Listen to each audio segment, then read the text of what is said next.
Bonjour les amis, un Québécois aux Philippines.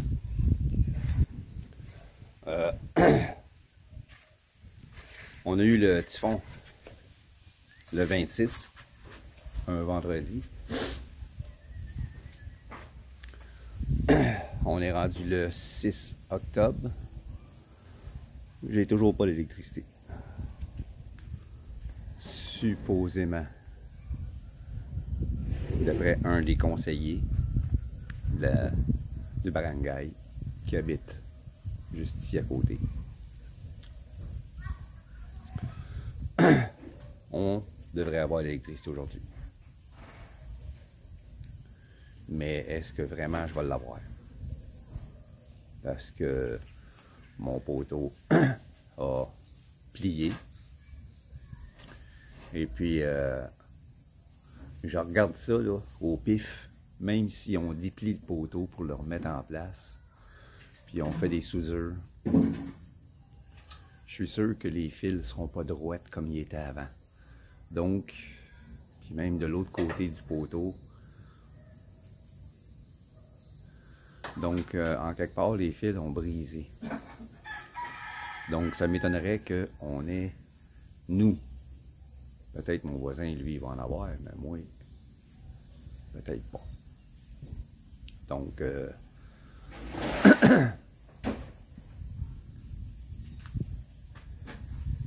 ça m'étonnerait que j'en ai encore. J'en ai aujourd'hui.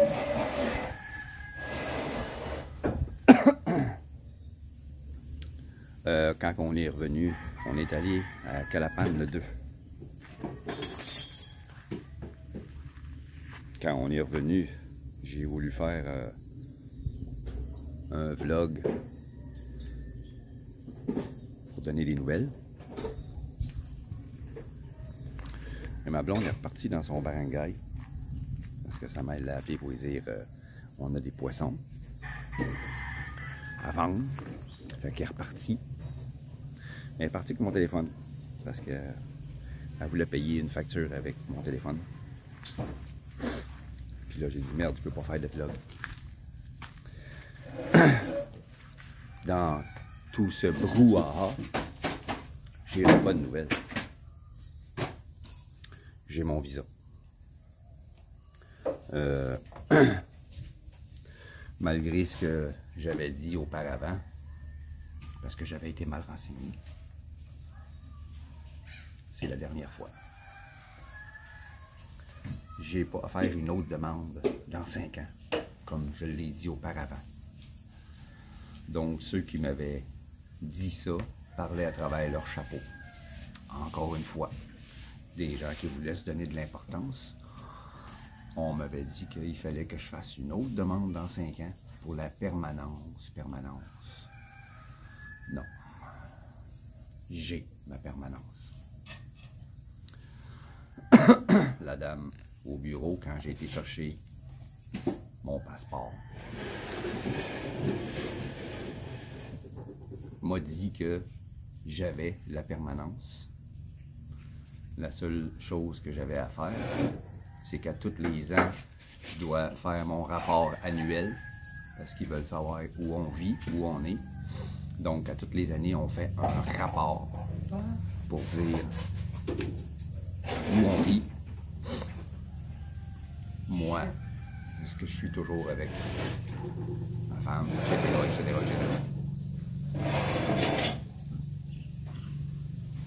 J'ai mon visa étampé. Là, s'il est permanent, j'ai pas besoin de le renouveler. Mais dans 5 ans, je dois renouveler ma carte ACR. Ma carte ACR est bonne pour 5 ans. Ça, c'est la carte ACR du visa 13A. Puis elle est permanente. J'ai 50 dates dessus. J'ai 50 dates dessus. Donc, dans 5 ans, je dois renouveler ma carte ACR et non pas à toutes les années comme on m'avait dit.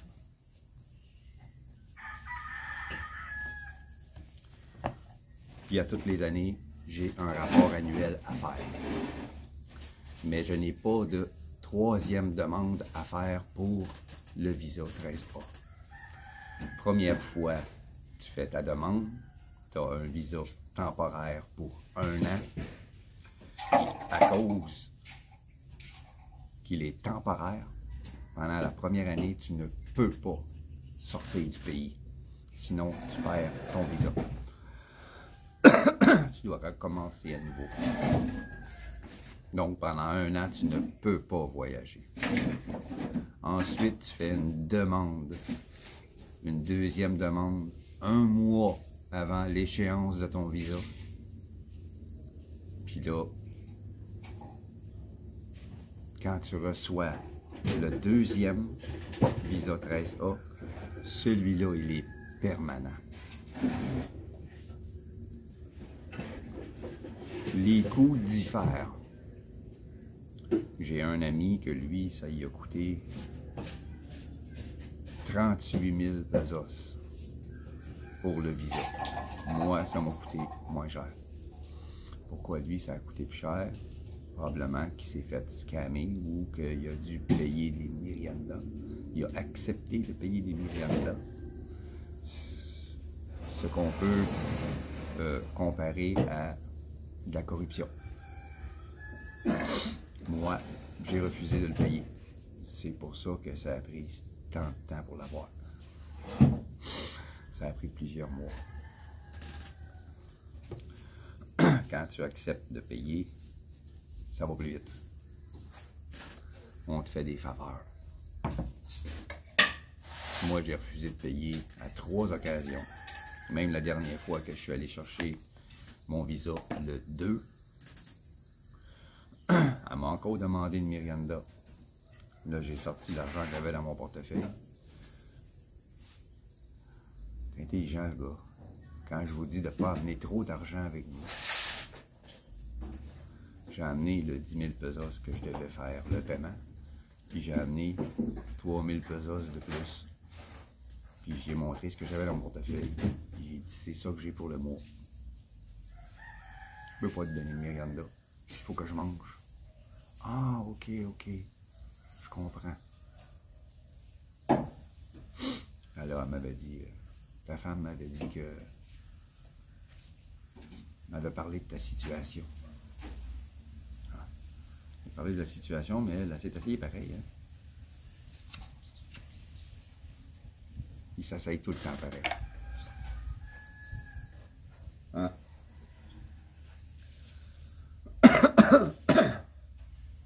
Ma blonde est en train de faire le grand ménage. J'ai l'impression qu'elle fait ça pour Noël. Parce qu'elle a invité du monde pour Noël, puis elle veut faire du ménage.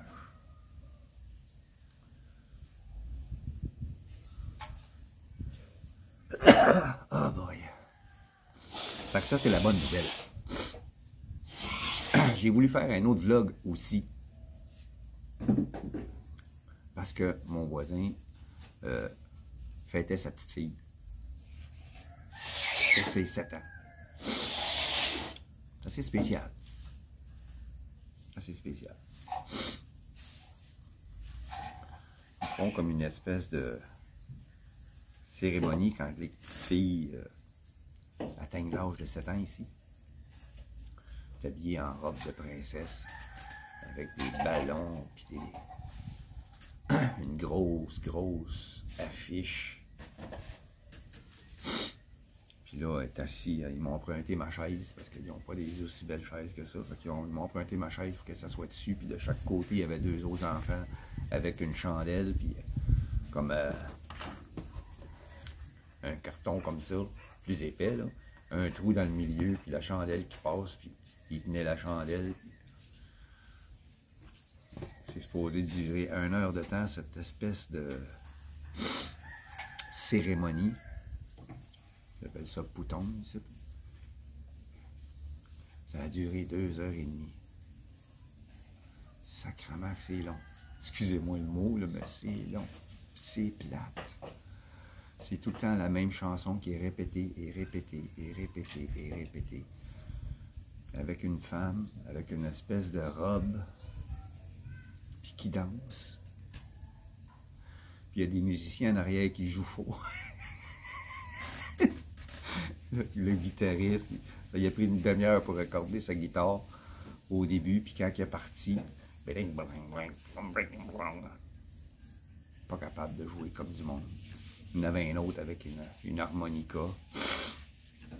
Il y en avait un autre avec une supposée guitare électrique qu'on n'entendait même pas parce qu'il n'était pas branché. Une vraie comédie. Il paraît que c'est une tradition. C'est supposé durer 1 heure de temps, ces chants-là, qui sont répétés et répétés. Puis parmi ça, il y a des merci beaucoup, mon Dieu, puis que tu sois béni, puis ci, puis ça. Puis... Oh, ça a duré 2h30, même plus longtemps que ça, parce que ça a commencé à 2h20, quand je suis parti pour aller à la rivière pour me laver. J'ai eu le temps de me changer, tout ça, puis d'aller là-bas. Puis là, j'ai demandé combien de temps que ça durait, puis ils m'ont dit 1 heure. On a mangé, on a mangé à 6h, ça l'a arrêté à 5h30. C'est bien plus qu'1 heure de temps, bien plus que 2h30. C'est tout. C'est 3 heures de temps que ça a duré, quasiment.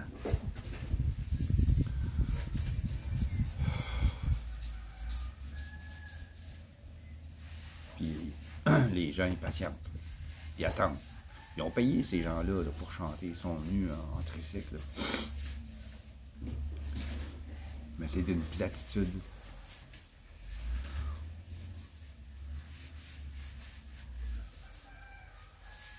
Je sais que tous les événements importants ici commencent par des discours. Ça n'arrête pas. Les discours, les discours, les discours, les discours. C'est supposé de commencer à 8h, les fêtes. Parfois 7, la plupart du temps 8, parce qu'ils sont toujours en retard. Les discours sont tellement longs que la fête commence à 9h, 9h30, à 10h, 10h30, ils sont obligés d'arrêter. C'est la loi. Tout ce temps perdu à faire du blabla. Au lieu d'avoir de la musique, danser, s'amuser, c'est du blabla qui ne finit pas. Puis là, ben, c'était des chansons qui n'en finissaient plus.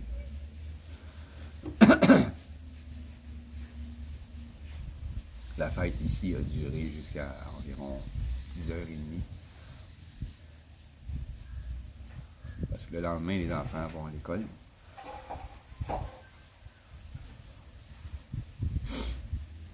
Donc, il faut que ça arrête à un moment donné. Ils ont eu de la misère avec le karaoké. Ça a duré 2 jours, cette fête-là, samedi et dimanche. Les 2 soirs, ils ont eu de la misère avec le karaoké. Le premier soir, c'était le karaoké qui l'arrachait, qui était probablement trop vieux. Le deuxième soir, c'était le micro. Ils ont changé le micro 3 fois. Moi, j'avais remarqué que c'était les gens qui n'arrêtaient pas de tripoter le fil quand ils chantaient. Il y avait seulement, j'ai vu un homme, à peu près à mon âge, début soixantaine, probablement. Il avait l'air de ça. Que lui, il tenait le micro puis il chantait. Pas de problème. Les autres pognaient le fil, le remontaient sur le micro, le pognaient avec le micro, puis là, ils pognaient le fil en dessous, puis ils chantaient, puis ils passaient le temps. Fait que là, distorsion, le micro coupait. À un moment donné, celui qui était assis à côté de moi, mon voisin, il a pris le micro, puis lui aussi, il a pris le fil comme ça. Sa main bougeait en chantant. J'ai pris ma main, je l'ai enlevé. J'ai enlevé sa main sur le fil. Il s'est mis à chanter, puis là, il m'a regardé. Puis, il a compris. Lâche le fil. Arrête de jouer avec le fil.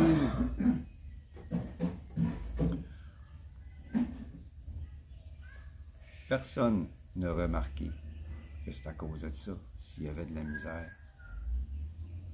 Passait le temps à changer le micro, change le micro, puis change le micro, puis rouvre le karaoké, puis joue avec le l'equalizer, le receiver.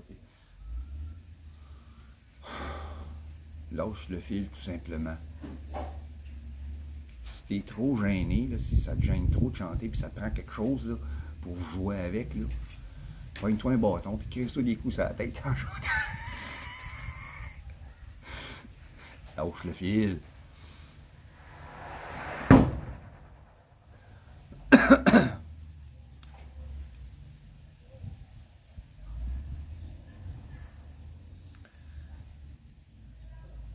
Je sais pas s'ils sont pas habitués de manger ça, mais j'ai pas aimé la nourriture. La plupart des recettes qui étaient là, c'était des recettes habituelles, des recettes traditionnelles. Puis aucune n'était aussi bonne que ce que ma blonde fait. Habituellement, le pancit, c'est quelque chose que tout le monde a réussi. Le pancit goûtait absolument rien. Le caldereta goûtait pas le caldereta. Le menudo goûtait pas le menudo.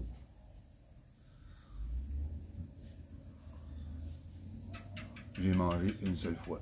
Les autres fois, je n'ai mangé chez nous parce que j'ai pas aimé. J'ai bu, le samedi, j'ai bu une bière. Une bière. Dans l'après-midi. J'ai fini ma bière, il était 7h, 7h30 du soir. Après d'innombrables glaces dans mon verre, avec la bière, parce qu'ici c'est comme ça. La bière n'était pas refroidie. On n'a pas de frigo, donc il achetait de la glace, puis on mettait de la glace dans nos verres. À la fin, c'était de l'eau qui a à saveur de bière. J'ai fini ça vers 7h30 environ. Le lendemain matin, je me suis réveillé, dimanche matin, avec un mal de tête. Une bière. C'est juste pour vous dire comme quoi que je ne bois plus d'alcool. Je suis plus habitué. Au Québec, ça m'arrivait de temps en temps d'acheter une bière de micro à 9%. Puis, ça me faisait absolument rien. Moi, je goûtais. C'était pour le goût. Puis ici, ben, depuis que je suis ici, la bière est assez ordinaire. Certaines sont même exécrables.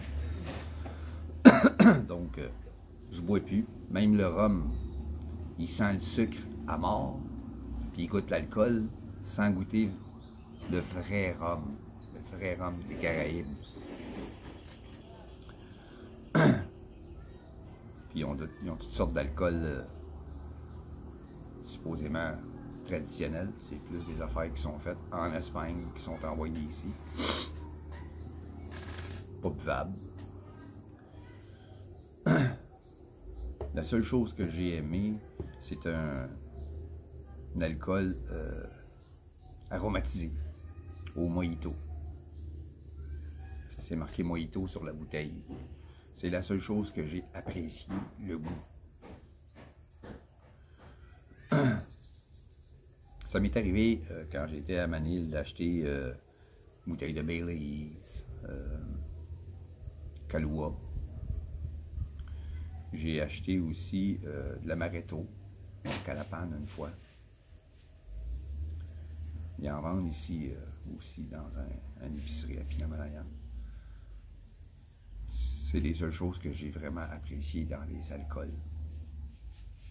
Mais depuis que je suis ici, j'ai fait à quelques occasions ma propre liqueur irlandaise, Irish Cream, comme le Baileys, j'ai la recette. Donc c'est juste pour vous dire que l'alcool, j'en bois plus.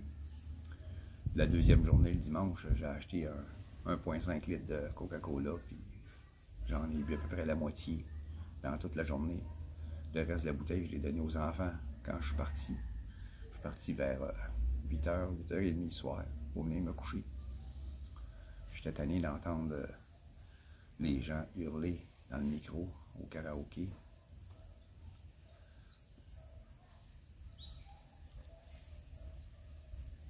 Les gens sont supposés de parler l'anglais la plupart du temps. Mais comprennent même pas les paroles de ce qu'ils chantent.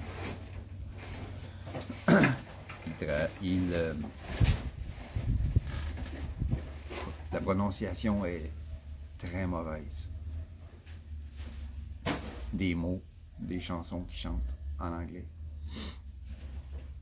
Il y a une dame qui chantait, même en tagalog, comprenait même pas ce qu'elle disait.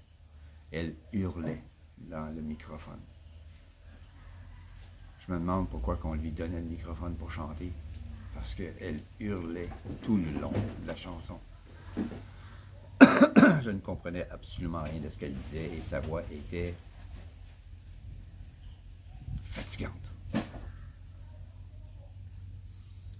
C'est pour ça que vers 8h20, quelque chose comme ça, j'ai donné ma bouteille de Coca-Cola aux enfants. Je suis parti. J'ai dit bonne nuit à tout le monde, puis je suis parti. Je me suis couché vers 9h15, 9h30.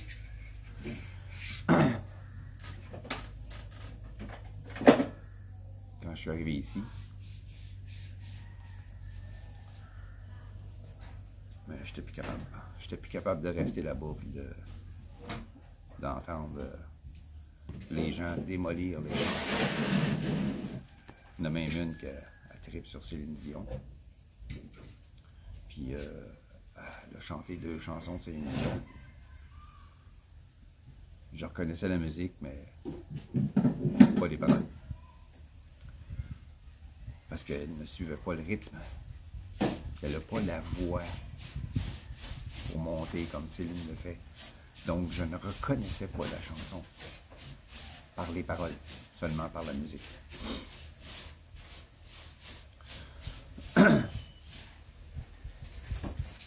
Les gens sont très gentils. Ça, il n'y a rien à dire là-dessus. Mais le déroulement de la fête m'a pas vraiment plu. Puis le karaoké time non plus. Le maudit écho. Je sais pas, les karaokés ici, je sais pas s'ils sont faits tous comme ça, mais celui-là, j'ai jamais été capable d'enlever l'écho. J'ai chanté qu'une seule chanson. Puis avec l'écho, je reconnaissais pas ma voix, j'ai pas aimé ça. J'aime pas l'écho qu'ils mettent ici, dans les karaokés. Je pense qu'ils mettent l'écho parce que justement, il y en a qui n'ont pas de voix du tout. Puis que ils chantent parce qu'ils aiment ça chanter, mais ils ne savent pas chanter.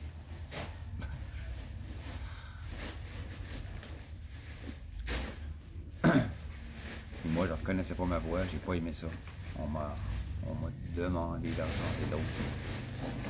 On m'a dit que j'avais une belle voix. Je les ai remerciés, mais j'ai refusé de chanter. Parce que, à cause de l'écho. Je leur ai demandé s'ils pouvaient enlever l'écho. Voilà. Ils ne pouvaient pas. Non, on peut pas. On peut pas. Et l'écho, je chante pas.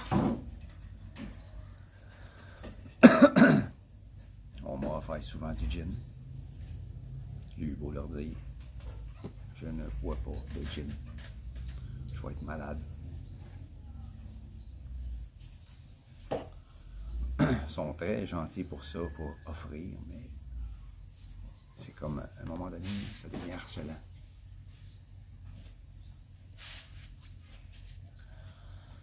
Fait que c'est ça pour les dernières nouvelles. Mon voisin était supposé de venir prendre le bois de l'arbre pour faire du charcoal. Il n'est toujours pas venu. Donc, je ne peux pas réparer la clôture de mon jardin. Parce qu'il faut que je replante des fèves. L'arbre va tomber directement où est-ce que mes fèves étaient plantées, puis il a tout détruit. Je voulais refaire les fèves. J'en ai planté d'autres. J'en ai semé d'autres. Ils sont déjà levés. Ils sont déjà rendus comme ça. 2 jours, 3 jours. Ouais, 3 jours maintenant. Ils sont déjà rendus au même. Ça lève vite les fèves. Fait que là, il serait temps qu'il coupe l'arbre et qu'il l'amène. Parce que je veux remonter ma clôture. Puis en bas, les bambous cassés, je vais aller m'en chercher pour me faire d'autres sections de clôture. Parce que je suis sûr qu'il y en a qui est complètement capote. Il est toujours pas venu. Donc, je suis obligé d'attendre, puis attendre, puis attendre, toujours attendre. C'est quand ça le tente. Quand ça va le tenter, là, quand il n'y aura plus de charcoal pour cuisiner, là, il va se décider à en faire, puis ça prend 2 jours à faire, puis il va être 2 jours à faire à manger avec des cocottes de coconut qui tombent, avoir de la misère à allumer son feu, etc. Ici, c'est ne préviennent pas, pas de prévenance, pas de prévention. C'est toujours on éteint les feux. Quand c'est rendu là, on n'a plus le choix.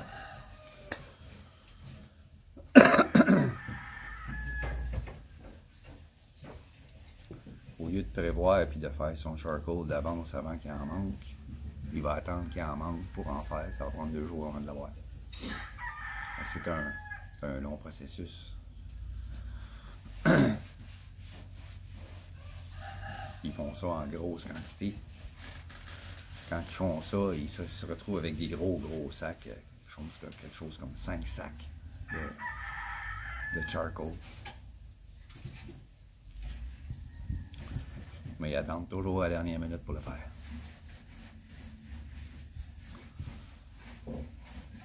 Donc c'est ça pour les dernières nouvelles. Par chance, aïe aïe. Ouch! Je me suis fait mal. Par chance, mes aubergines n'ont pas été détruites. Ils ont survécu parce qu'ils n'étaient pas dans le jardin.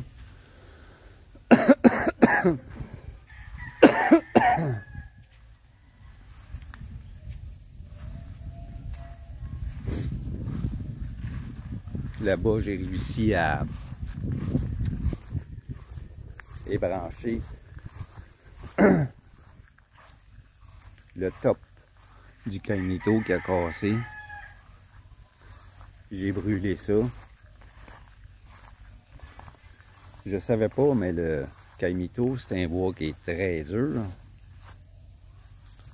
J'ai eu de la misère à couper ça avec la machette. Ça, je l'ai donné au fils de mon voisin. Il était supposé venir le chercher pour faire son charcoal. Il n'est jamais venu le chercher. Je lui ai dit, tu as besoin d'une chainsaw pour le couper parce que à la machette, oublie ça. Il y a une chainsaw, mais il n'est jamais venu le faire. Puis au jardin, ben, j'ai réussi à couper quelques branches à la machette que j'ai mis en tas là. Quelques morceaux de bois. Mais les autres...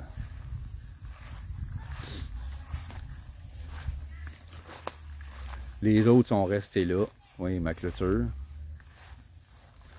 L'arbre a tombé, puis les branches sont tombées jusqu'ici.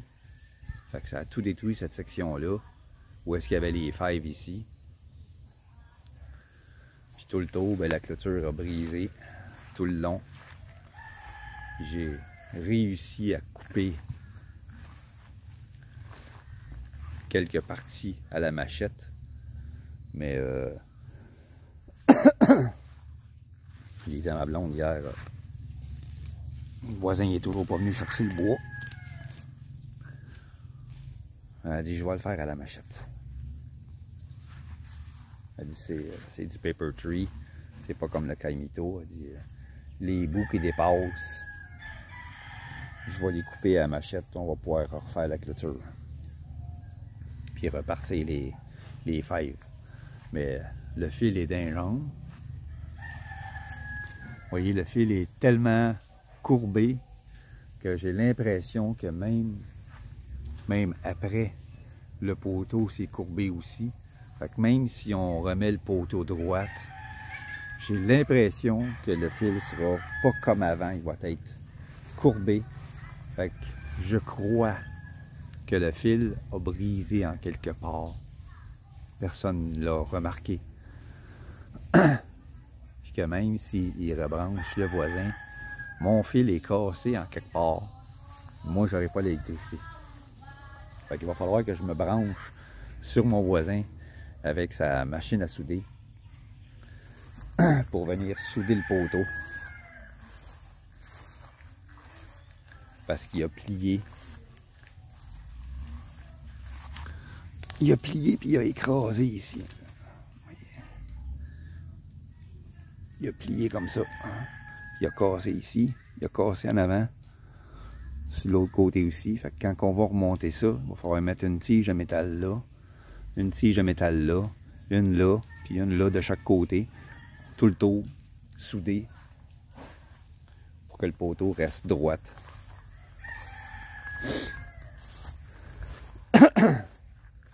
J'ai le métal pour le faire. C'est juste la machine que j'ai pas. C'est mon voisin que son fils a une machine. Mais il faut la brancher. Il faut attendre d'avoir l'électricité. Elle fonctionne à l'électricité. Donc, je vais devoir utiliser ma longue rallonge. Une très très longue rallonge. Et je vais utiliser la brancher chez lui avec sa machine pour qu'il puisse faire ça. Parce que ça m'étonnerait que la compagnie me rebranche si le poteau est comme ça. Trop dangereux que les fils soient si bas. Puis si je suis rebranché puis on commence à jouer avec le poteau,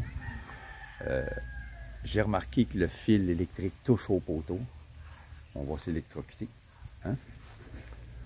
C'est avec cette tige de métal-là qu'on va souder. On va la dérouiller avant avec un grinder. Puis on va utiliser des sections à peu près longs comme ça, de chaque côté du poteau, tout le tour du poteau, soudé, pour que le poteau reste droit.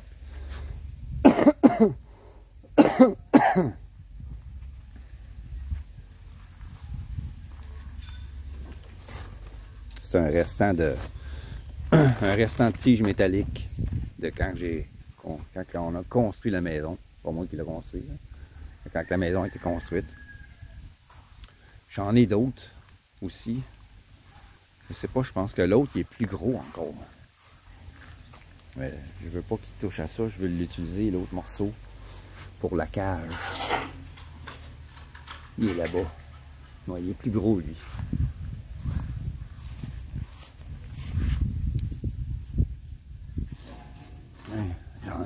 Un long. Hein. C'est un petit peu plus gros. Tout ce métal-là, je vais l'utiliser pour construire la cage du chien. Éventuellement, soit le beau-frère ou le neveu à ma blonde va venir pour faire une cage avec ce métal-là, soudé. J'ai dit à ma blonde, je veux plus qu'elle soit exactement là. Je vais mettre du ciment ici jusqu'au début. Je vais mettre la cage là-dessus.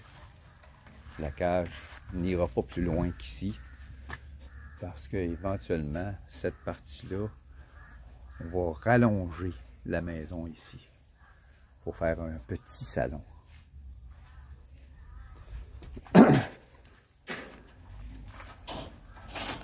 Cet abri-là, la chienne, elle l'a grugé, démoli, puis là, ben,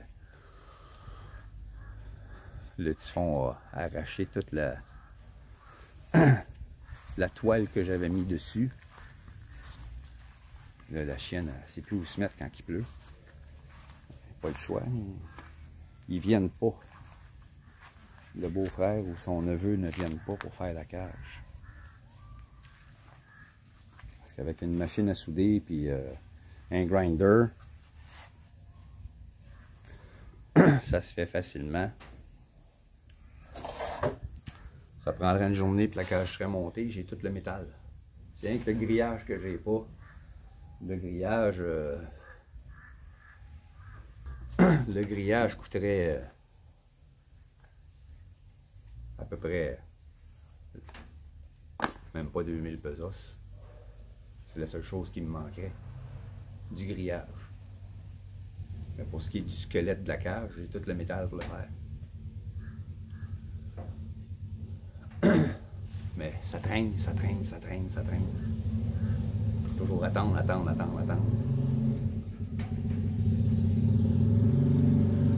Il fout rien, il travaille pas, mais c'est bon.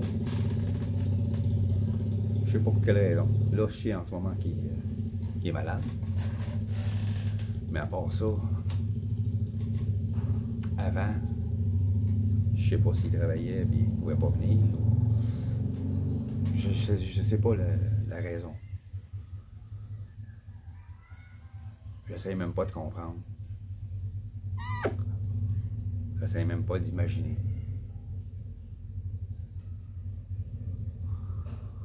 Mais j'ai hâte que cette cage-là soit faite parce que là, j'ai beau acheter des...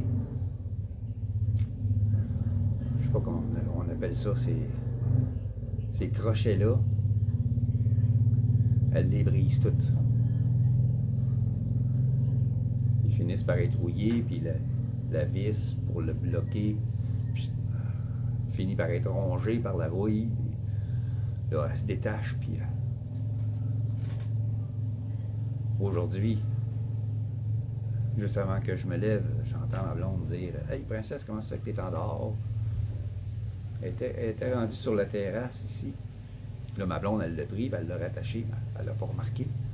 Quand moi, je suis sorti sur la terrasse, je regarde, dans le coin là, en arrière de moi, je regarde, qu'est-ce que c'est ça?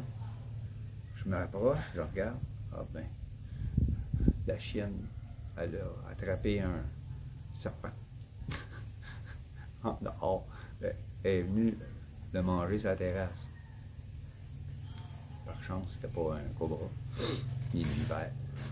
C'était un wolf, snake, genre de couleuvre. Pas venimeux. Elle a commencé à le manger sur la terrasse. C'était pas un gros, là, à peu près long comme ça. Un bébé.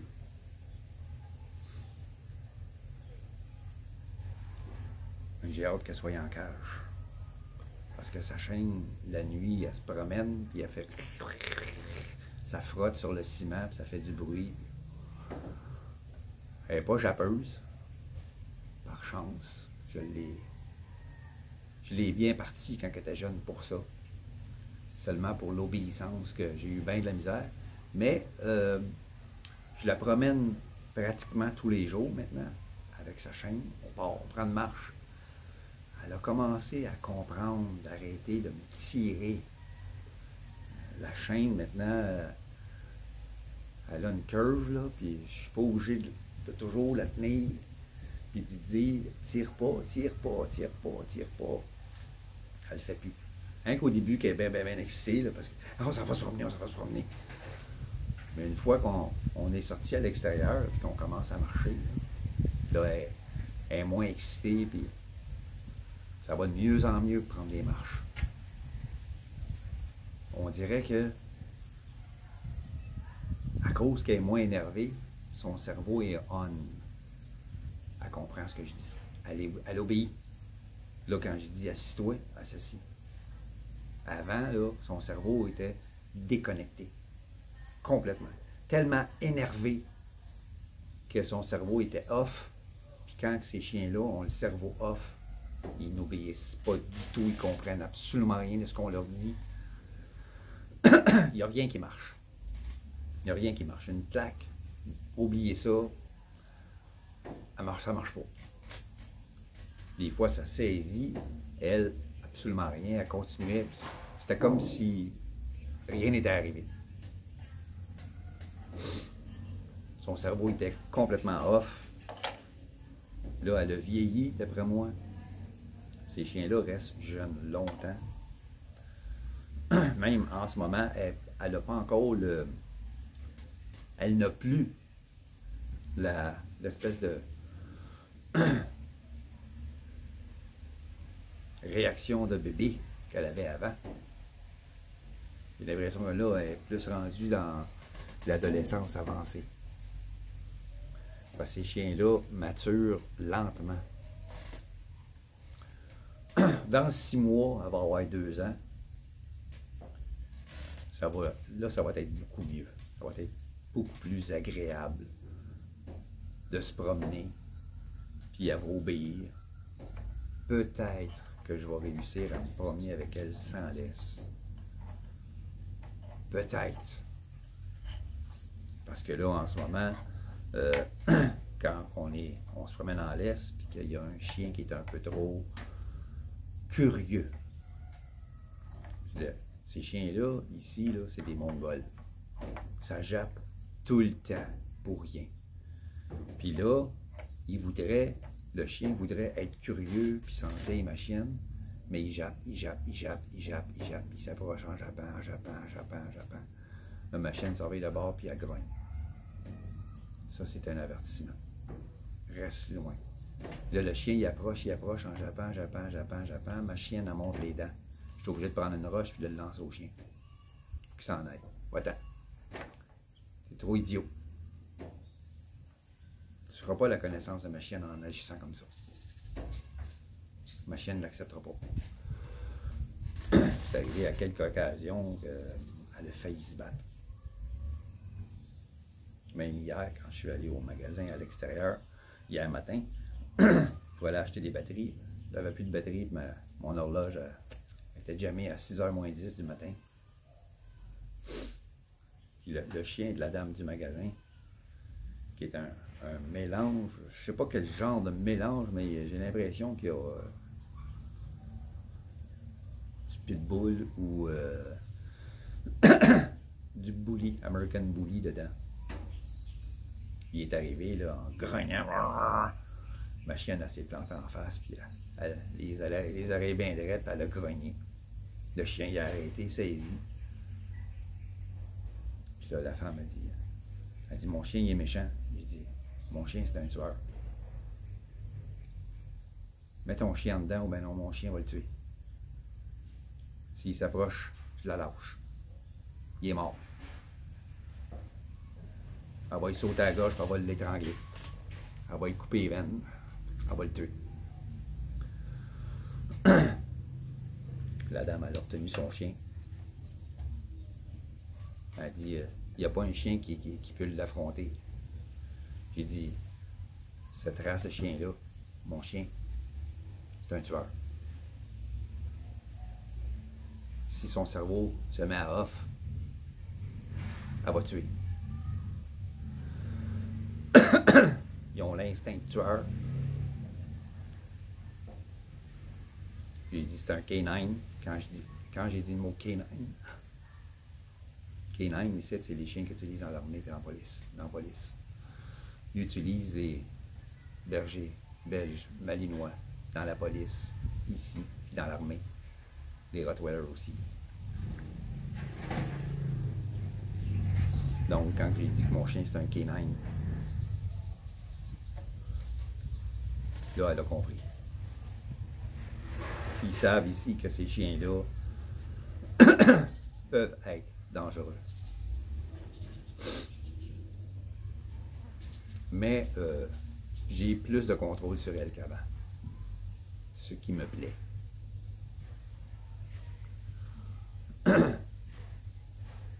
Donc, c'est ça pour les nouvelles. J'espère que l'électricité va être rétablie là-bas. Ici, ça m'étonnerait.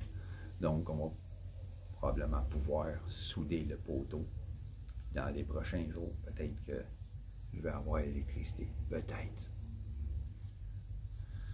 Éventuellement, cette vidéo-là va être mise sur YouTube, à moins que j'aie à aller encore dans la ville à ma blonde. Par exemple, pour aller chercher le porc qu'elle va acheter. Si elle trouve le vendeur du porc en question. Si elle le trouve puis elle l'achète, je vais aller là-bas pour aller chercher le porc. Un bébé, un petit bébé. En même temps, je vais probablement mettre en ligne, si j'ai le temps, je vais mettre en ligne le vidéo pour les dernières nouvelles. Donc, je vous laisse là-dessus, les amis. À la prochaine. Si le sujet vous intéresse, un Québécois aux Philippines à la retraite, sur une terre d'1 hectare, abonnez-vous, pesez sur la cloche de notification. Et je vous dis à la prochaine. Prenez soin de vous. Bye bye.